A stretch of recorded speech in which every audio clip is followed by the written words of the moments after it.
কক্সবাজারের টেকনাফে নাফ নদীর শাহপুরী দ্বীপ মোহনা থেকে ৫ বাংলাদেশি জেলেকে ধরে নিয়ে গেছে মিয়ানমারের আরাকান আর্মির সদস্যরা।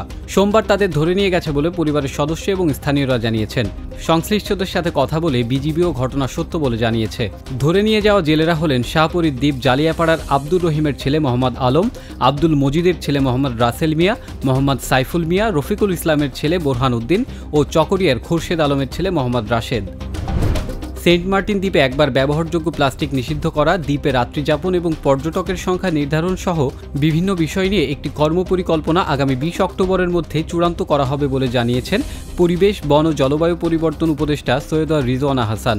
মঙ্গলবার সচিবালয়ে সুন্দরবন বাঘ জরিপ ২০২৪-এর ফলাফল ঘোষণা উপলক্ষে সংবাদ সম্মেলনে তিনি আরও জানান, ২০২৩-২৪ সালে সুন্দরবনের জাতীয় পশু বাঘ জরিপে ১২৫টি বাঘ পাওয়া গেছে। ২০১৮ সালের তুলনায় ২০২৪ সালে বাঘের সংখ্যা বেড়েছে ১১টি।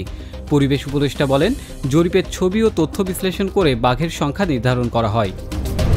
শেরপুরে চলমান বন্যায় মৃতের সংখ্যা বেড়ে ১১ জনে দাঁড়িয়েছে। বৃষ্টি না থাকায় পানি কমতে শুরু করলেও এখনও পানিবন্দী অনেক মানুষ। তবে পানি নামার সাথে সাথে ভেসে উঠছে ক্ষতির চিহ্ন। দুর্গত এলাকায় দেখা দিয়েছে খাবার ও সুপেয় পানির সংকট। তবে ৪ দিনেও খুব একটা উন্নতি হয়নি ময়মনসিংহের বন্যা পরিস্থিতির। কিছু এলাকায় পানি কমলেও নতুন করে প্লাবিত হচ্ছে ভাটি অঞ্চলের গ্রাম। নেত্রকোনায় বন্যা পরিস্থিতির অবনতি হয়েছে। সোমেশ্বরী নদীর পানি কমলেও উবদাখালী নদীর পানি বইছে বিপদসীমার উপর দিয়ে। বেড়েছে কংস নদীর পানিও। এতে প্লাবিত হচ্ছে নতুন নতুন এলাকা। দুর্গাপুর, কলমাকান্দা সহ ৫ উপজেলার ১৫০ শতাধিক গ্রামে পানিবন্দী হয়ে আছেন লক্ষাধিক মানুষ। শারদীয় দুর্গাপূজা উপলক্ষে আগামী বৃহস্পতিবারও ছুটির সিদ্ধান্ত নিয়েছে সরকার। প্রধান উপদেষ্টার প্রেস উইং থেকে জানানো হয়েছে, নির্বাহী আদেশে বৃহস্পতিবারও ছুটি থাকবে। এর ফলে এবার দুর্গাপূজা ও সাপ্তাহিক ছুটি মিলিয়ে টানা ৪ দিন ছুটি হবে। এদিকে স্বরাষ্ট্র উপদেষ্টা জাহাঙ্গীর আলম চৌধুরী বলেছেন, এবার পূজায় কোনো নিরাপত্তার ঝুঁকি নেই। পুলিশ ও আনসার সদস্যের পাশাপাশি এবার র্যাব, বিজিবি ও সেনাবাহিনীও নিরাপত্তার দায়িত্বে রয়েছে।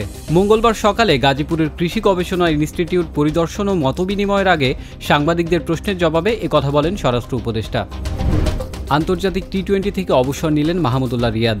ভারতের বিপক্ষে বাংলাদেশের দ্বিতীয় টি-20-র আগের দিন মঙ্গলবার দিল্লিতে সংবাদ সম্মেলনে বিদায়ের ঘোষণা দিয়েছেন অভিজ্ঞ এই অলরাউন্ডার। আগামী শনিবার হায়দ্রাবাদের চলতি সিরিজের তৃতীয় শেষ ম্যাচ খেলে এই সংস্করণ থেকে সরে দাঁড়াবেন এই তারকা। এখন পর্যন্ত ১৭৭টি টি-20 ম্যাচ খেলেছে বাংলাদেশ দল। এর মধ্যে ১৪০টি ম্যাচে লাল সবুজ জার্সিধারীদের প্রতিনিধিত্ব করেছেন মাহমুদুল্লাহ।